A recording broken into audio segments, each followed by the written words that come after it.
And then the fourth pillar, emotional. What was it? Emotional health. Emotional health. What does that mean?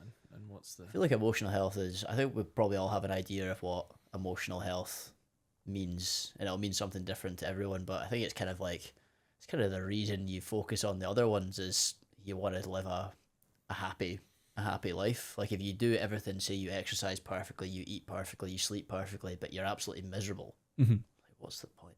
Yeah. What's the point? And you've got Naymates, Billy Naymates. Right. Can't be having that. And I think that like I don't really have any sort of things to think about in terms of what do you do to improve that, because that is so individual. Mm-hmm. In terms of kind of what brings value, what makes you happy. But of all the things, it's the thing you kind of should be striving to improve the most. But yeah, there's nothing really I could say that's like, do this, you're gonna be happy. It's like it's up to you. Yeah. One of the things I've always admired about you is that everywhere you go, you make friends. That's nice. You have a just a way of being that makes other people want to be around you, and you maintain very, very healthy, strong relationships. So we've been friends for, maybe like coming on 20 years, whatever. Which I think is like for young men is a pretty amazing thing. Like we've got the boys that have all been together. We're kind of all like a little bit of a product of each other, which is amazing. Yeah, absolutely. Yeah, you've really shaped a lot of my the way I live my life, and likewise back at you. There's five of us who've been friends for a very long time, and we maybe we should do a podcast one day. All five of us. Yeah. I think we should. Might be carnage. Yeah.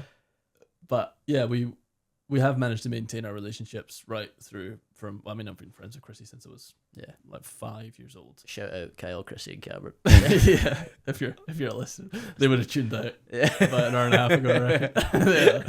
Cannot be listening to these two. But we have managed to maintain those relationships throughout our life, and it does take work, and it takes relationships are tough. Yeah, they do. They take effort, and sometimes you disagree about things, and sometimes you don't communicate properly, and so we've managed to maintain those relationships, which for me are one of the most valuable things in my life is our friendship. Here we are having a nice conversation now in our late 20s, and we'll see, maybe we'll be in the same place in 10 years, and but then also I've seen you grow friend groups like through medicine. That you've got really close friends there, and then also, as we were saying earlier, through martial arts and martial arts gyms. Do you have any insight on how you think you do that? Social anxiety.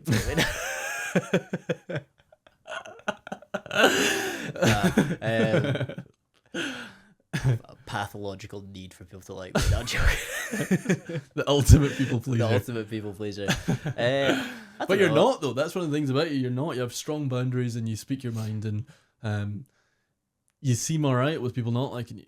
You're not one of those people that are just, you need people to like you. I think it's like as everyone gets older, I think one thing we can all do is try and be like pretty strict on who you want to kind of give your time to. Like as you get older, you become like time poor. You don't have as much time to spend with people. So if you're surrounding yourself with, obviously it's always easier said than done, but you're surrounding yourself with people that you don't particularly enjoy spending time with, they take energy away from you. It's good to like maybe just recognize that and then gravitate towards different sorts of people. I suppose one thing I'm lucky with is that kind of martial arts has kind of like a built-in social group, which is like kind of nice, and everyone has the shared goal. And the same with like studying medicine. Like a lot of my best friends now, we all had the same shared goal, and we've gone through it together. And now 3 of my best friends in the course, we're all working as doctors in Glasgow together, which is like an amazing kind of journey to have shared with them. Yeah, it's just nice. I don't know, I can't really think of, I suppose it's like that's the complexity of relationships is you when you first meet someone, you have no idea if this is going to be someone you're going to be calling like a best friend in 3 or 4 years time. It just kind of unfolds, and yeah, sometimes it's nice not to make it too like scientific in a sense, and like just keep some things as not really too sure. That's nice. Yeah, because there is more almost of an art to it than there is a side. Like you can't. How do you measure a relationship? You can't really. Can you? You probably can. I feel like it's a bit sociopathic. Like someone out there's having a scale or a unit for the quality of a relationship. But sorry, mate, we've dropped 5% in the last month. We're gonna have to work on that. Bump those numbers up. Yeah. You need data. You need data to measure. But yeah, I think for me as well, I wouldn't want to do that. There is a lot of life needs to be just experienced. Yeah, just don't need to have answers for everything.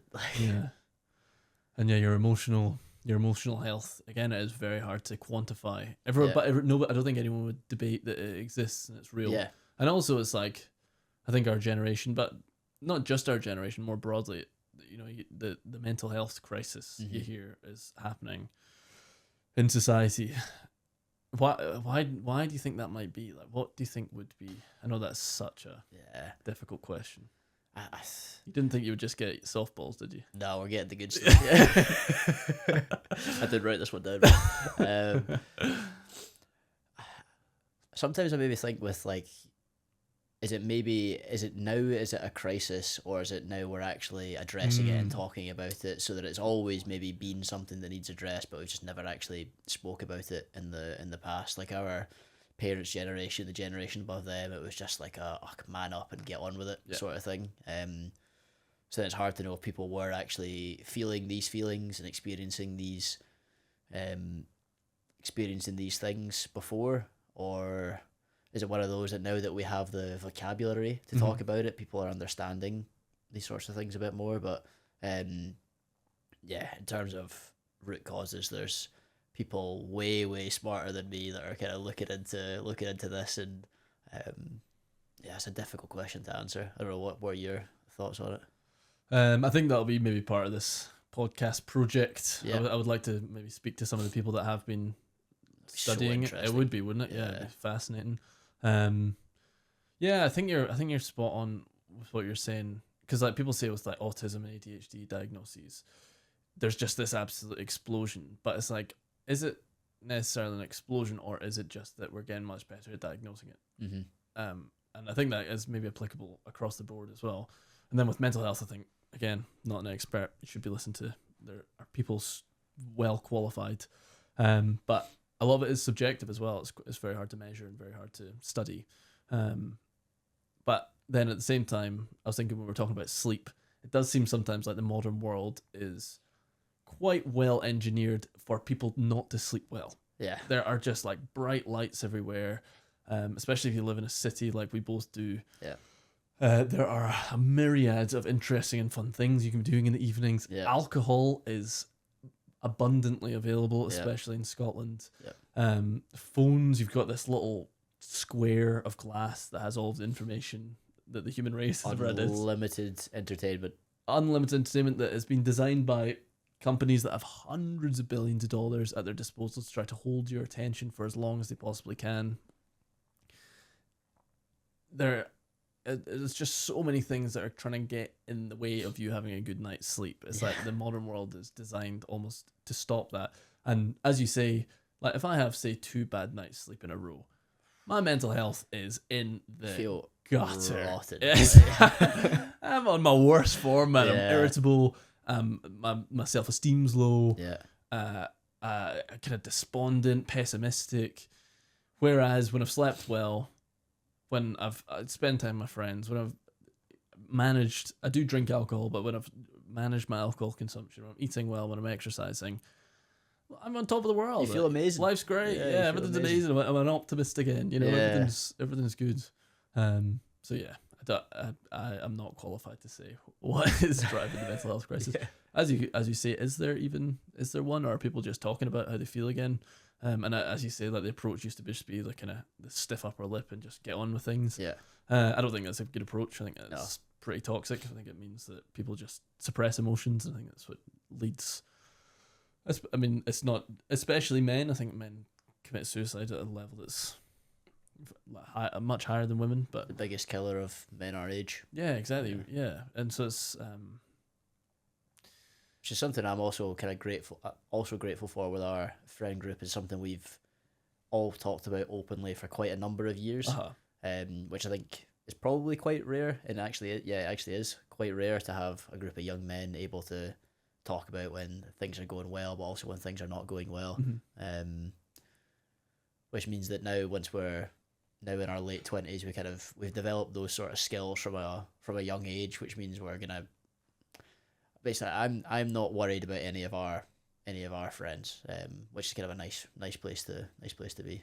Yeah, you hope that you've cultivated an environment where, when things are getting a bit tough and a bit heavy, that they can be shared and talked about, and you can provide support where you can. And sometimes it's just time as well, and sometimes it is just talking. Just talking. I had some counselling, some talk therapy, and the difference is 6 sessions, 6 1 hour, 6 50-minute sessions. Yeah. And it's just being able to try to articulate how you're feeling, just the difference that made was unbelievable. Yeah. And again, that is something that is provable by studies. Like subjective well-being increases massively. Yeah. So yeah. And also, just if you were someone kind of being there for a friend, not jumping straight to solutions. Yeah. Just let them speak. Yeah. Like you said, like sometimes you don't have to even offer a single solution. Like the actual talking itself is the therapy. It is the solution. Exactly. And just I wonder what is that? Why is that so beneficial? Just to like use just language to explain how you feel.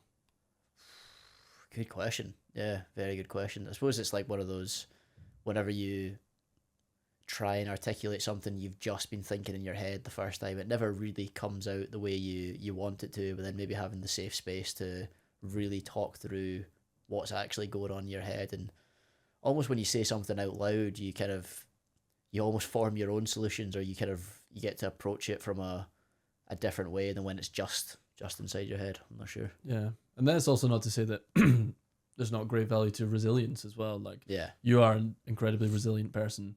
I think from doing, because you got what age were you when you got your black belt in Taekwondo? You were there when I got. I was there. Yes, I was like 16. Yeah, I remember that. So that is young. You were a teenager when you got a black belt, and I remember you were coaching classes and stuff. And there used to be times when at Grey Street when we would go out on a Saturday night, and then you would have a Sunday Taekwondo class to teach. I'd be teaching 2-year-olds on a Sunday morning after a big night out in Glasgow. So brutal, man. Yeah, I didn't feel very resilient at the time. But you showed up, you got it done. Waving bye to you guys as you're having breakfast. It was brutal, man. Long days.